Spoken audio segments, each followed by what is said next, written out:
What's up, guys? It's MB Boxing, and today I'm going to be predicting the outcome of Jermell Charlo versus Brian Castano, and this is going to be a 12-rounder for the undisputed WBC, WBA, WBO, and IBF Super-Welterweight World Championship, and this fight is going to be Saturday, July 17th from the AT&T Center in San Antonio, Texas, and this fight is going to be broadcasted on Showtime, and to get into both fighters' resumes, Jermell Charlo, fighting out of the United States, holds a record of 34 wins, 1 defeat with 18 wins coming by way of knockout. He's currently ranked number 1 by BoxRec in the Super Welterweight division. And just to break down how he became a unified champion, first of all, he knocked out John Jackson for the WBC Super Welterweight World title. Then he defended that belt 3 times, getting knockout victories over Charles Howley and Erickson Lubin, then getting a majority decision over Austin Trout.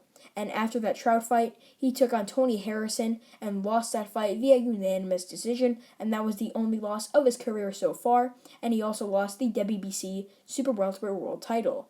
And that was a fight that many people, including myself, thought he got robbed in, but then after that Harrison fight, he took on Jorge Cota in a non-title bout where he stopped him in the 3rd round with a brutal 1-2. And then after that Cota fight, he rematched Tony Harrison, and this was 100% a justified rematch because, in my opinion, he 100% got robbed in their first fight. And the Harrison fight, the rematch, was very, very close and competitive, and either man could have been ahead, but then Jermell Charlo ended it, getting an 11th round knockout.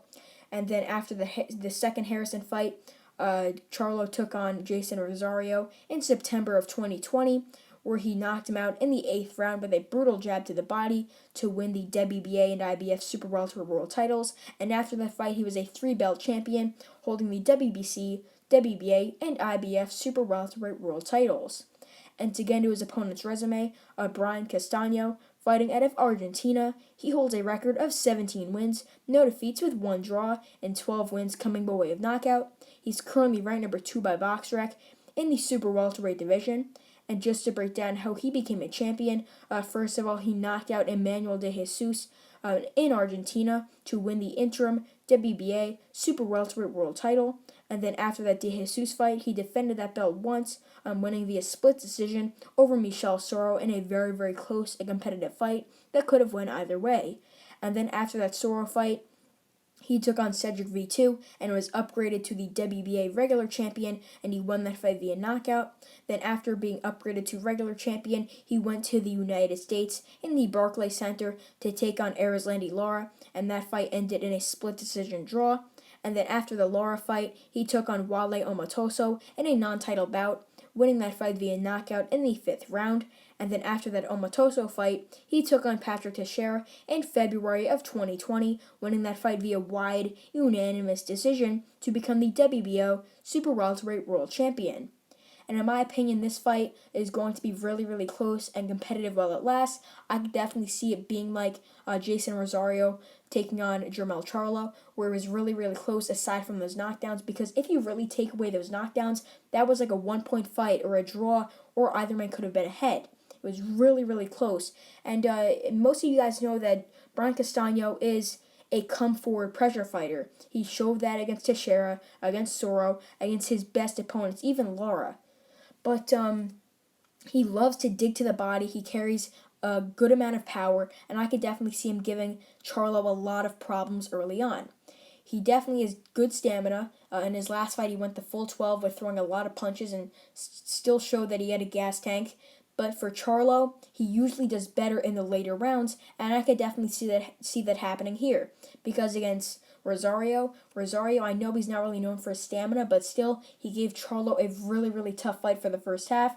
Then in the later rounds, like in round 8, he really just was able to dominate, and he stopped him in that round. But yeah, Charlo, I definitely see him having a lot of success later on, and I see him stopping Castano as those later rounds approach. I could definitely see either man being ahead leading up to the stoppage, similar to that Rosario fight, but I just see Jermell Charlo trying to counter Castano all night because Jermell Charlo just have a really, really good 1-2, mainly that straight right hand. And you look at his knockout ratio, he has 18 knockouts and 34 victories, but really, he carries a great amount of power for his weight class. And I definitely see him causing Castano problems and dropping him and stopping him, because Castano has been dropped in his career. In Argentina against Emmanuel de Jesus, he was dropped with a counter straight right hand. And Jermell Charlo, as I said before, that's his key punch in my opinion, and that's the punch he's really going to be needing to throw against Castano. And Castano, as I said before, comes forward, so I definitely see him leaning into a shot and getting dropped and then ultimately stopped. So overall, I believe that Jermell Charlo will defeat Brian Castano by knockout, and the knockout will happen from rounds 8 to rounds 12. And with that, Jermell Charlo will become the undisputed Super-Welterweight World Champion, getting his 35th victory, 19th by knockout. And yeah, that's really it. I'm MB Boxing. Thanks for watching, and I'll see you guys later.